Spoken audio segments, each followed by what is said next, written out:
Right now everybody's talking about supply chain orchestration, and rightfully so, because it's actually quite important. Taking back ownership and making sure that the processes flow and your goods really flow, as well as your suppliers really working orderly, is very important. So orchestrating your supply chain is more vital than ever after COVID-19.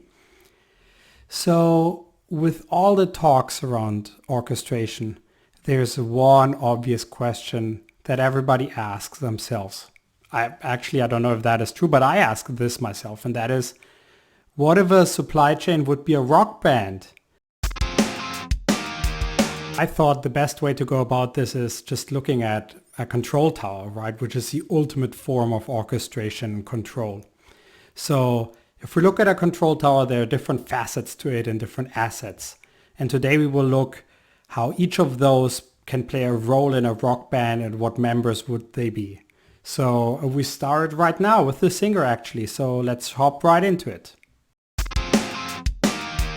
The lead singer or the vocalist, that's definitely the control tower operators, right? The people in the control tower who work on the control tower every day. I think it's quite obvious because they have to take the decisions. They have to make the right calls. And if that happens, it will sound beautiful. And if it doesn't happen, everybody else can be as amazing as they want to be. And they can just be straight up gods in their music instrument.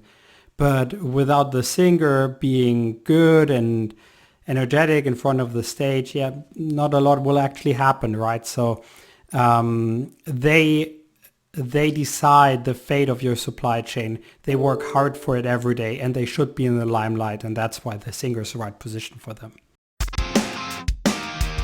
After the vocals, the one being really in control of the sound is the guitar and all the solos they play and the way they perform on stage. So having control of the process more or less makes them, for me, the transport management system, the supply relationship management system, or the supply chain planning system.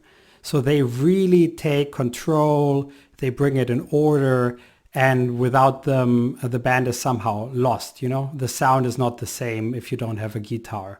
It's very important to the overall orchestration, and that's why I believe the guitar should be these three systems. The bass player is always rounding out the sound. It really helps with making sure that the drums and the guitar and the vocals are all hold together quite good, right? And it's round, and it really helps you make it all smoother and better. And for me, these are consultants actually. They come in, they help you smoothen everything out.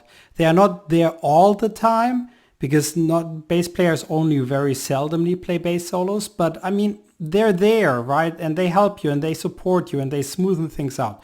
So the consultant for me is a perfect bass player, and he will help you build up your control tower, and he will come in and continuously help you improve it.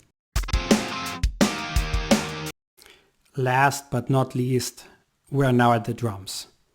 The drums define with the beats per minute how quickly a band plays. And that's very important because everything else would be chaos. And for control towers, it's also very important to know what to focus on. What is my daily activity? How quickly do I have to act right now? And so on and so forth. And analytics companies that are newer to the control tower principle, they really help with this, right? Because they define every day, how quickly do you have to act? What is going on? Where do I have to intervene? And so on and so forth. So the analytics company are for me the perfect way of looking at a drum, because it defines the daily life and how quick it is or how slow it is. And if I have to act a lot or if I don't have to act. And risk management actually is a very good example of an analytics company that makes such a difference to a control tower and defines the speed of life actually. And with this, I want to say thank you, because that's a video. Have a nice day.